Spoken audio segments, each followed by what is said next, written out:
La matinale Toxin. 7h30, 9h30, Nicolas Vidal. Hélène, bonjour, comment allez-vous? Bonjour, ça va, merci. Bon, mais merci beaucoup d'être là, Hélène Banoun. Je vous ai appelé pour qu'on fasse un petit point de questions générales sur l'antivirus. On aime bien vous avoir aussi. On a eu Martin Zizi hier notamment, avec Clémence, ou avant-hier, pardon. Et aujourd'hui, je voulais vous avoir pour un peu en clore cette semaine là-dessus, sur des questions générales, ou du moins des observations générales sur cette histoire, Hélène Banoun, que nos internautes, toxinotes, que vous la connaissez bien, pharmacien biologiste notamment. Hélène, qu'est-ce qu'on peut dire ce matin? Vous avez pas mal planché là-dessus ces dernières heures. Alors voilà, bon, moi je ne vais pas répéter ce qu'a dit le professeur Martin Zizi, qui est spécialiste militaire et qui connaît bien les antivirus. Moi, je n'ai pas travaillé dessus, évidemment. J'ai juste regardé ce qui se disait chez les scientifiques, les épidémiologistes. Et donc, apparemment, c'est ce que dit le docteur Maculot, qui est épidémiologiste aussi, c'est intéressant, c'est qu'il n'y a pas forcément de preuves réelles qui est de contamination possible de personne à personne. Ça repose sur une étude, sur une épidémie en 2018 en Argentine. En fait, il se peut très bien que ça soit des contaminations directes des rats, des excréments de rats chez les personnes, donc ça n'a pas été prouvé. Il met le doigt aussi sur les erreurs qu'a fait l'OMS, c'est-à-dire qu'il a confiné les gens dans le bateau. Le corps de la première personne décédée, il est resté 14 jours à bord. Les passagers n'avaient pas le droit d'aller sur le pont. Ils étaient confinés dans leur cabine avec une climatisation qui est sans doute défectueuse, donc ça faisait circuler le virus. Ensuite, il y a un deuxième décès qui est pareil, qui est resté plusieurs jours sur le bateau. Et puis, alors, la contradiction énorme, c'est que l'équipage qui a été aussi exposé au virus, lui, depuis 2 mois, il est toujours sur le bateau. Le bateau fait route vers Rotterdam. Donc, il y a des incohérences quand même. Voilà. L'équipage, il serait et aussi dans les avions, il y a des gens qui ont été des cas de contact. Pourquoi ils sont pas, par exemple, le personnel des avions, on n'a pas entendu dire s'il avait été contrôlé ou pas. C'est très bizarre. Voilà. Donc il y a beaucoup de choses bizarres. Bon, alors il y a aussi l'origine de ce virus. Alors le professeur Zizi a bien dit que c'était pas un gain de fonction. Voilà, là je pense que tout le monde est d'accord là-dessus, c'est-à-dire il y a pas de fonction. Hélène, juste pour préciser à nos toxinotes, le gain de fonction, simplement pour être. Alors le gain de fonction, c'est une manipulation volontaire de virus en laboratoire pour le faire évoluer vers une forme plus pathogène ou plus contagieuse. Bon, là c'est pas le cas.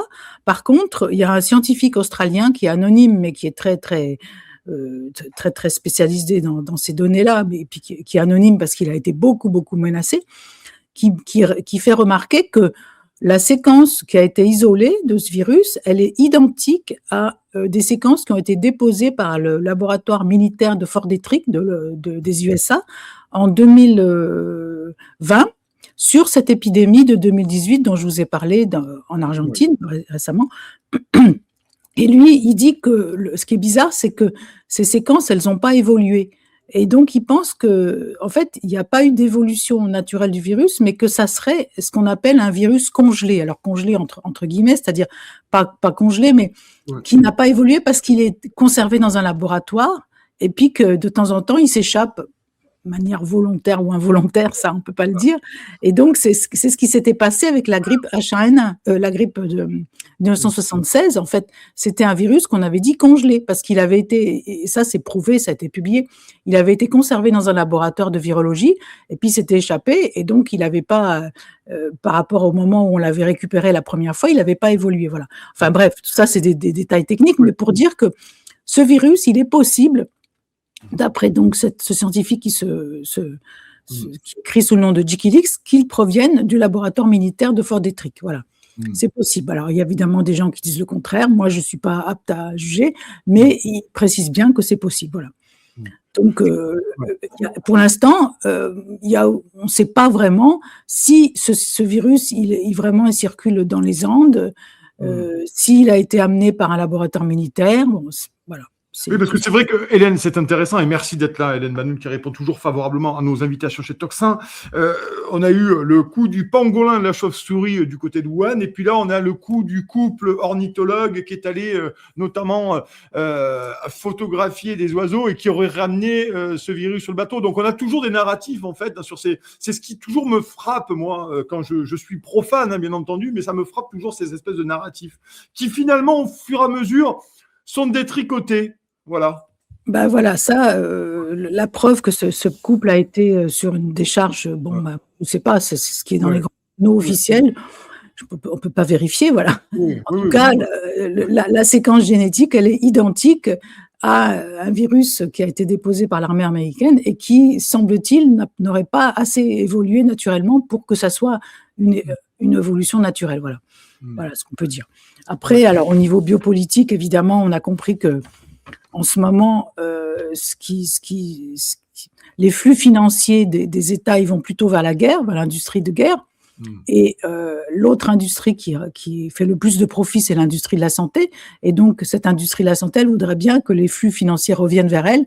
Et donc, elle fait un peu mousser toutes sortes d'épidémies. Alors bon, maintenant, il y a aussi l'histoire du norovirus qui est dans un bateau de croisière. Bon, ça, apparemment, c'est assez courant.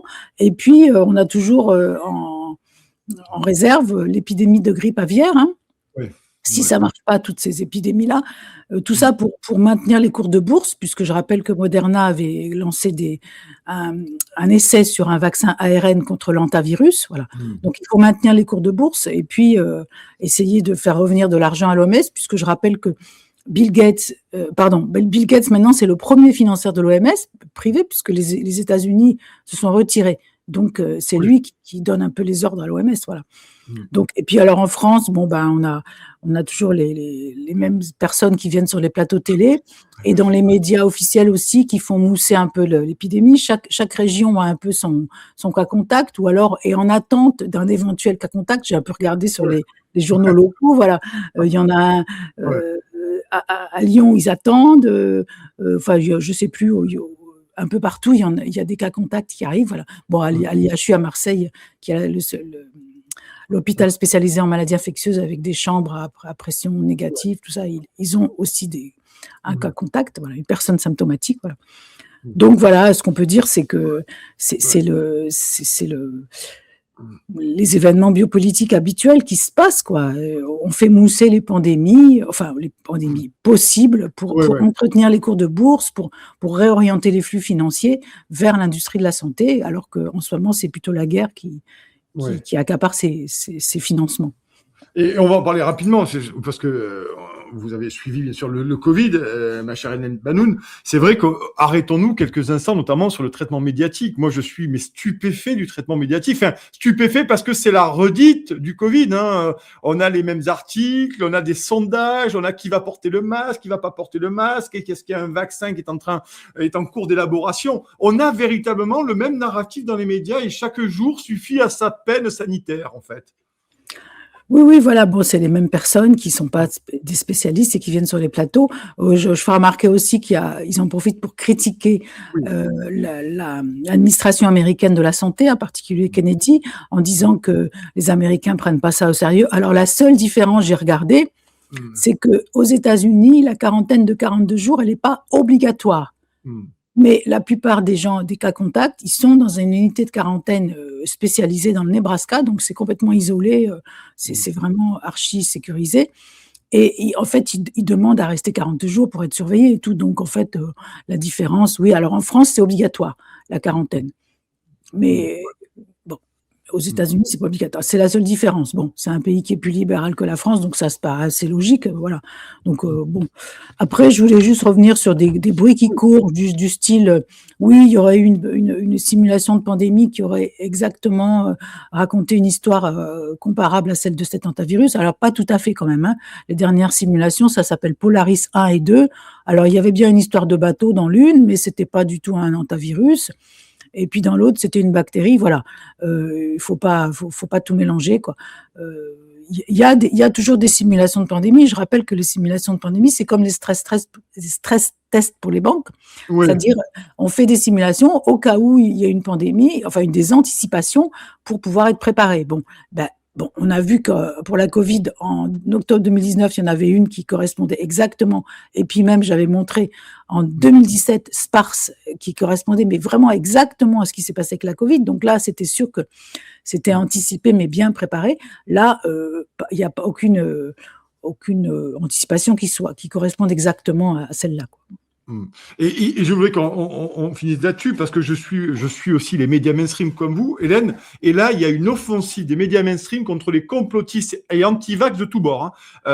C'est ce matin le Parisien. Il y a eu Le Point aussi. Les réseaux sociaux sont devenus une terreau fertile pour les fake news en tout genre. Le Parisien aussi nous parle des complotistes. Le sénateur Jomier nous a dit que les anti-vax avaient été bercés trop près du mur.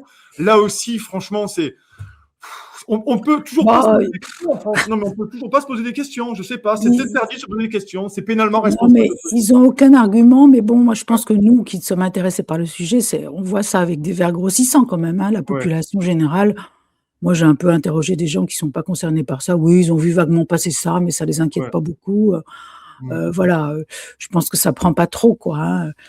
Voilà, bon, après, toujours la même chose, mettre les scientifiques critiques, les complotistes, les antivax dans le même sac.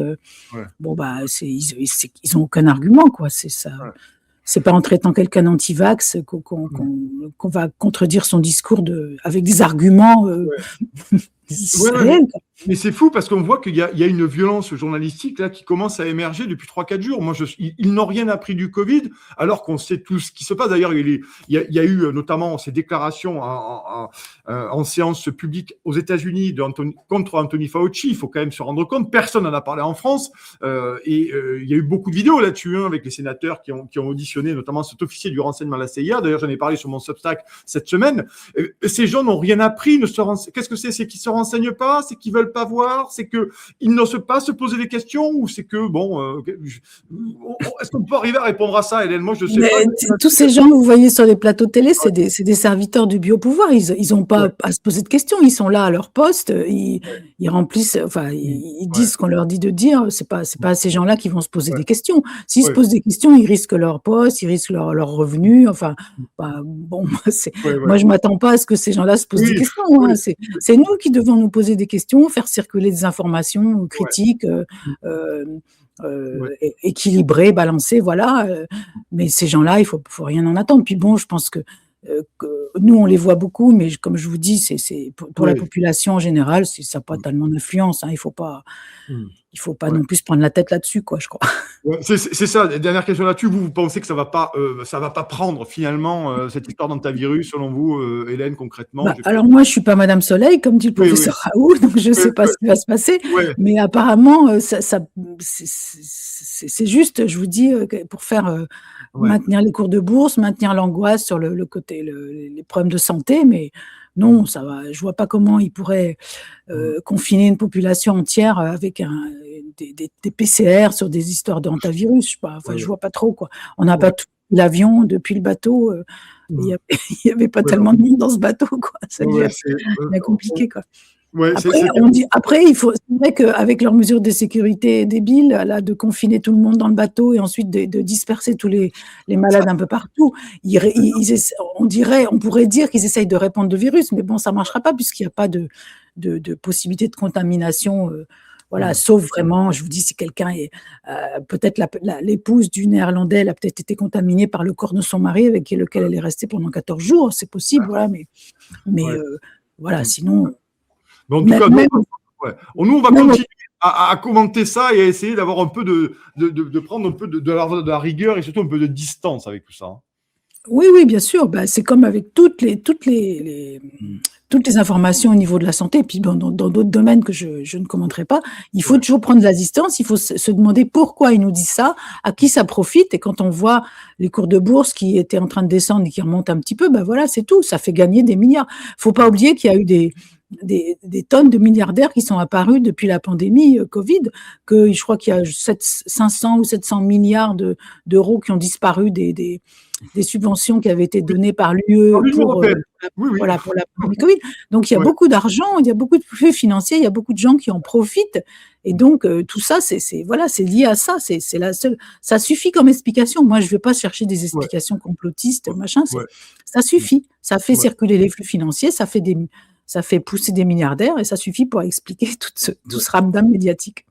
Ça fait pousser les milliards, vous avez raison. Le livre d'Hélène Manouche, chers amis, alors je vais enlever ça, c'est le tweet, machin. C'est beaucoup plus intéressant. La science face au pouvoir, ce que révèle la crise Covid-19 sur la biopolitique au 21e siècle chez Talma et Bon Sens. Voilà, n'hésitez pas à vous le procurer, mais je suis persuadé que beaucoup d'entre vous sur Toxin l'ont déjà lu. Merci beaucoup, Hélène, d'avoir accepté de venir ce matin pour faire rapidement un tour d'horizon sur toutes ces informations. On vous souhaite une excellente journée, un excellent week-end prolongé. Merci à Toxin pour toutes ces infos. Merci. Avec plaisir. Bonne journée à vous. Au revoir.